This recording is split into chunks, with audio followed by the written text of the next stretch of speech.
أعوذ بالله من الشيطان الرجيم بسم الله الرحمن الرحيم।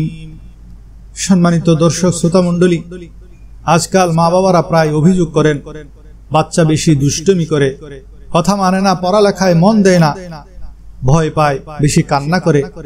তাদের জন্য একটি ওজিফা যা আল্লাহর অনেক বড় নিয়ামত বলা যায়, তা আজ আমি আপনাদের সামনে উপস্থাপন করব। সেই ওজিফা পালন করার আগে প্রত্যেক মা বাবারা সন্তানের ব্যাপারে কয়েকটি অভ্যাস পরিবর্তন করুন। যেমন নাম্বার 1, আপনি কি সারাক্ষণ সন্তানের সমালোচনা করে যান, অন্যের সঙ্গে তুলনা করে সন্তানকে খাটো করেন? এতে আপনার সন্তান আপনার প্রতি শ্রদ্ধা হারায়। এমন স্বভাব নিজের থাকলে আগে তা বদলান। সন্তান যেন কখনো আপনার কাছে তার নিজের মূল্য নিয়ে সংশয় না থাকে।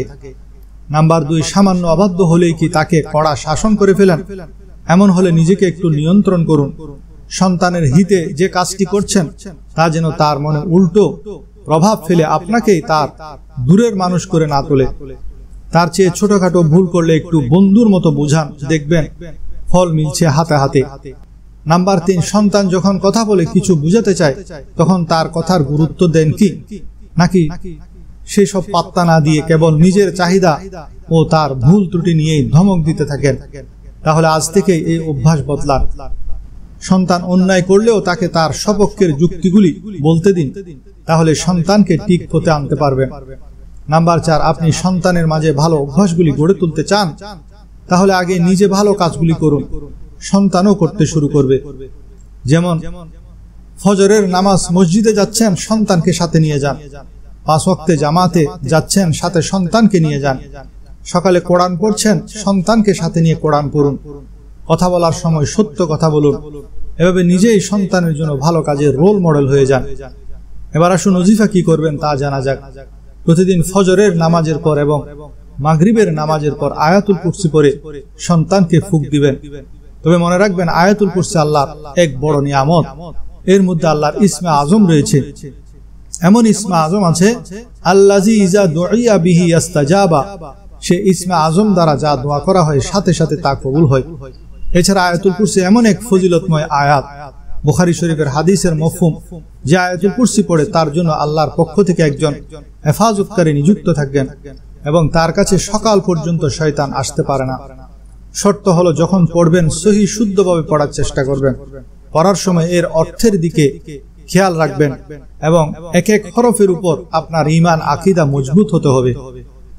আল্লাহু লা ইলাহা ইল্লা হুয়াল হাইয়ুল কাইয়্যুম লা তাখুযুহু সিনাতুন ওয়া লা নাওম লাহু মা ফিস সামাওয়াতি ওয়া মা ফিল আরদ মান যাল্লাযী ইয়াশফা'ু 'ইনদাহু ইল্লা বিইذনিহি ইয়া'লামু মা বাইনা আইদিহিম ওয়া মা খালফাহুম ولا يحيطون بشيء من علمه إلا بما شاء وسع كرسيه السماوات والأرض ولا يعوده حفظهما وهو العلي العظيم।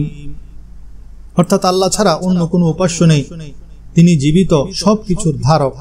তাকে তন্দ্রাও স্পর্শ করতে পারে না এবং নিদ্রাও নয়।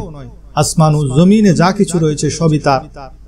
কে আছো এমন যে সুপারিশ করবে তার কাছে তার অনুমতি ছাড়া? দৃষ্টির সামনে কিংবা পিছনে যা কিছু রয়েছে সেই সবই তিনি জানেন। তার জ্ঞান সীমা থেকে তারা কোনো কিছুকে পরিবেষ্টিত করতে পারে না।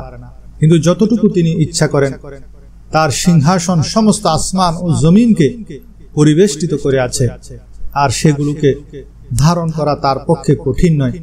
তিনি সর্বোচ্চ এবং সর্বাপেক্ষা মহান।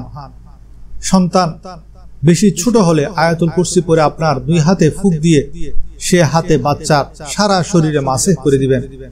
ইনশাআল্লাহ সুম্মা ইনশাআল্লাহ আপনার সন্তানের সকল সমস্যা সমাধান হয়ে যাবে।